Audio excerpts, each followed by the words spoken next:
This is the Morales Garcia post-fight post-fight analysis, whatever. I'm on whatever I fancy talking about tonight. Um,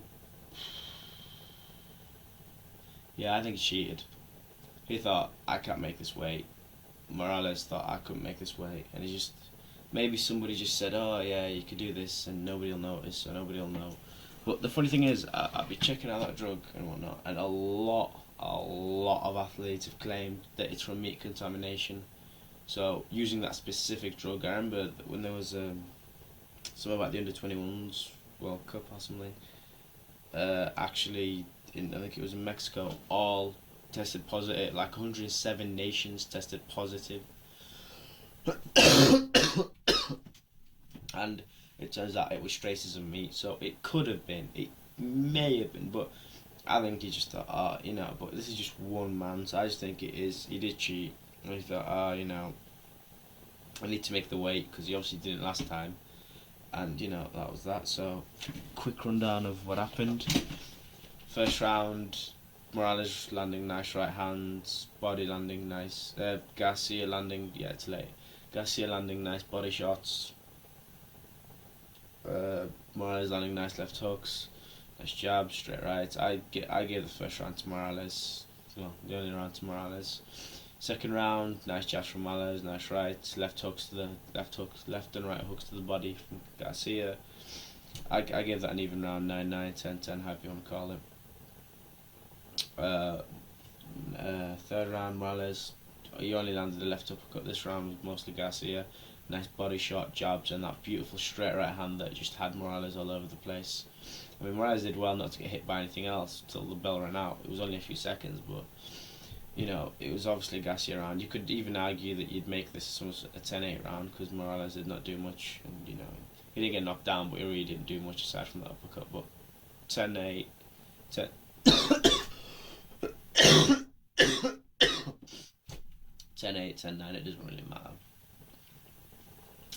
Round after that, seemed like the beginning of the end. Morales, nice jab. That was it for him for that round. He got hit with the right hand, left hook, he's down, that's it. Yeah, that left hook actually spun him into the ground. That's how strong it was. And I was reading around the Khan fight, a lot of presses, a lot of articles, and a lot of people, I think it was on their Fight Hype, there was an interview, and a lot of people saying just watch out for his left hook. They're like, what advice can you give? Watch out for that left hook. And that left hook is bailed him out twice, but it's been his weapon of choice twice now. I mean, it definitely bailed him out against Khan, and it finished things up here. I mean, he said, if I have him hurt, I'm going to finish him, and he did exactly what he said. So that is that. What's next? I want to see Garcia fight what's his face? Rios. I know with the whole top ranking, what's it called? Gay Boy Productions, you just it's just a piss take really. But if they do get their act together sooner or later, maybe Bob Arum hurry up and dies a bit. Maybe we'll get to see that fight in time. But Rios, he's got a pretty solid chin. Garcia has a pretty solid left hook. You want to see the two together, really, don't you? See what would happen. I think it'd be a good fight either way.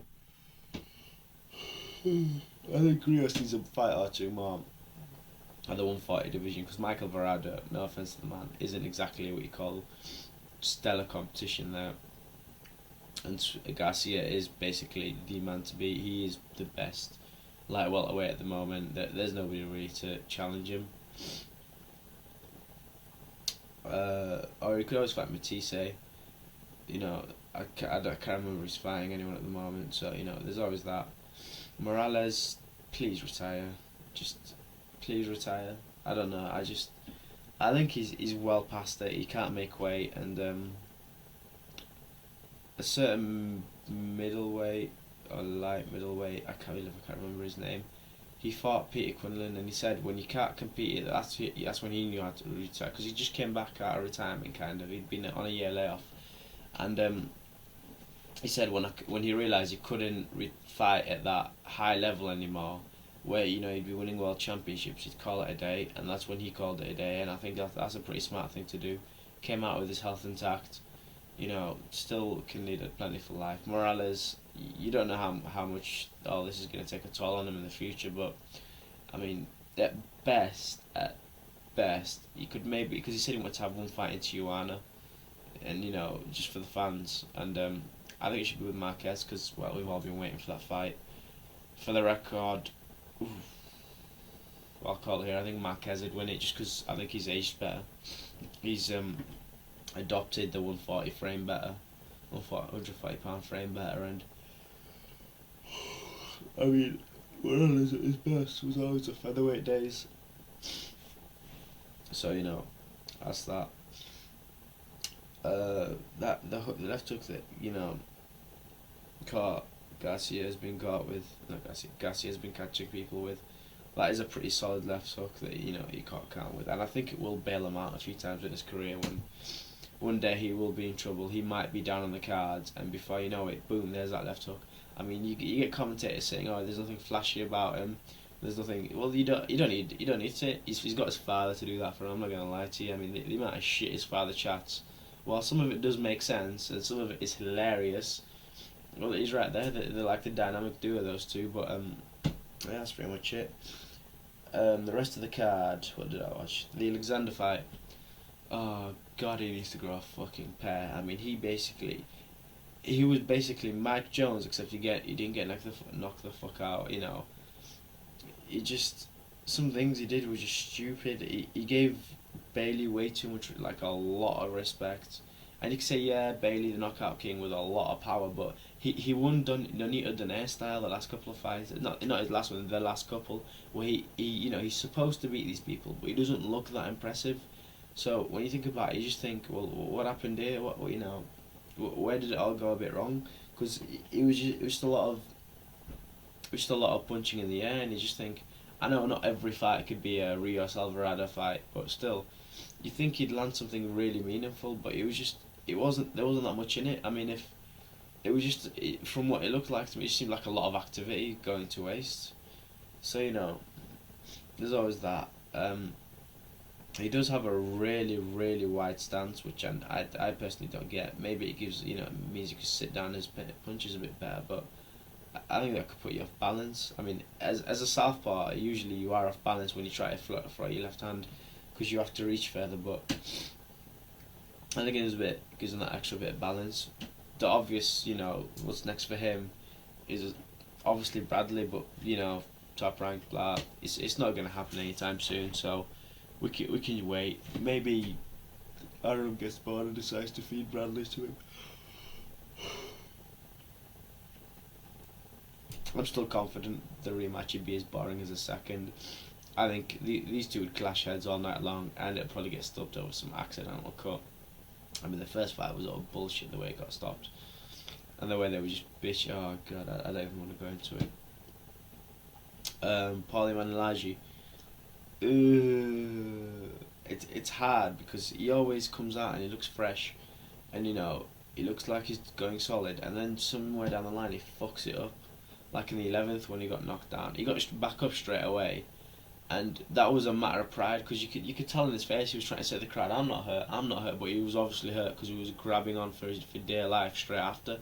So maybe he should have took his time, got up slowly, and rather than rushed it. You think as a veteran he'd know a few of these things, he'd be able to understand. I mean, a lot of people complain it's like these young nobody takes a knee.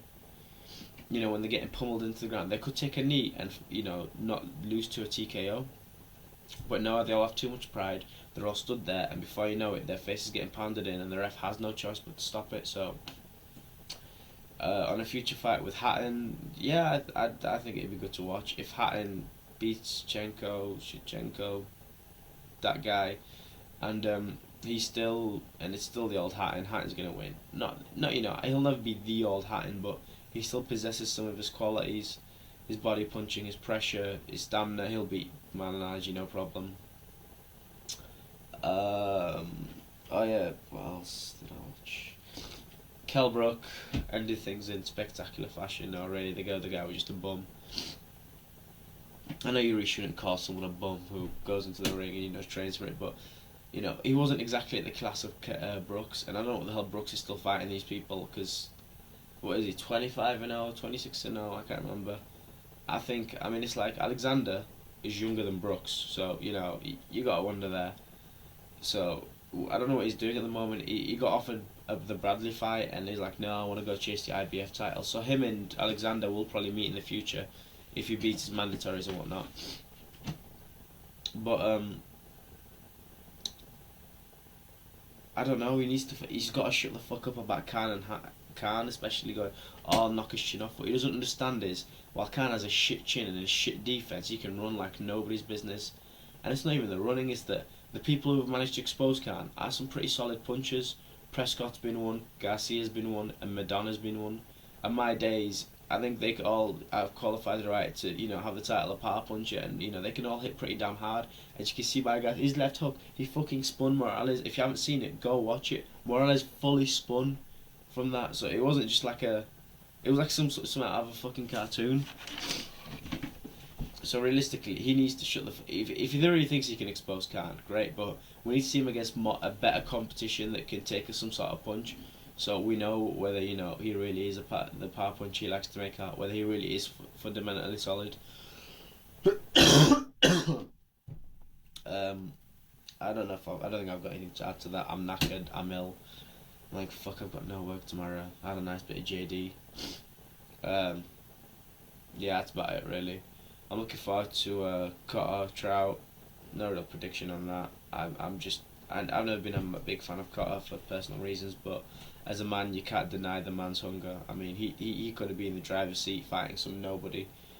Not even nobody, just someone a bit lower down for a lot more, for quite a bit of money, and just taking the easy fights because he can cruise at this point in his career, because he's on the, no offense to him, he's on the downside of his career, but he can cruise, especially after the Mayweather fight, a lot of people will pay to watch Cutter, so he could easily cruise. But no, he's obviously a proud guy, and he wants to prove that he's still up there. So he goes and picks an undefeated, hungry champion, and he wants to take that belt. And best of luck to him, because not a lot of people have that anymore. Not a lot of people from that cloth. A lot of people are just about making the paycheck and getting the fuck out of the sport. So, props to him. Fuck it, I got nothing to add, and I'm knackered, and it's like almost 5:30. Peace out.